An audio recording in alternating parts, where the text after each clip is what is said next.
The coach secretly hid performance-enhancing drugs inside the athlete's shoes. The athlete quickly shaved the hair off his legs, just to make it easier when injecting the drug.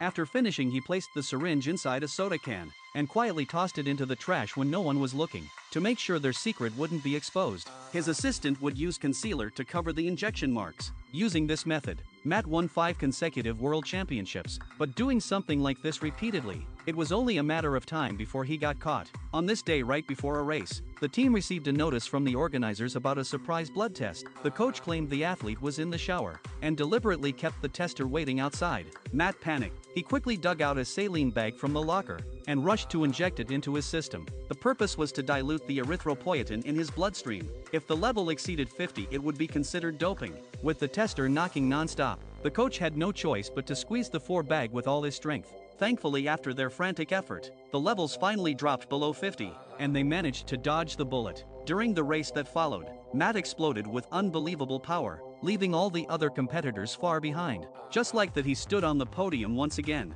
He thought he could ride this method all the way to the top. But it wasn't long before something unexpected happened. Just as his career was reaching its peak, he was diagnosed with a terminal illness. Matt refused to accept his fate. So just 7 days after surgery, he snuck out of the hospital. But his body hadn't fully recovered. Even ordinary pedestrians could easily outrun him. For a former champion, this was a huge humiliation. No matter how hard he pushed himself, he collapsed from exhaustion. Matt realized there was no way he could return to the track. So he went to the most resourceful doctor in France. The doctor developed a new type of performance-enhancing drug, one that even professional agencies struggled to detect. With the drug in his system, Matt trained like a man possessed. In just 6 months, he got back to peak physical condition. To prepare for the next competition, the coach specially brought in a few teammates. These teammates usually acted as his training partners, but during official races, they would surround him to ensure his safety and block off other opponents during the final sprint, all to guarantee Matt would take the win. Even though this tactic wasn't exactly honorable, he still became a national idol.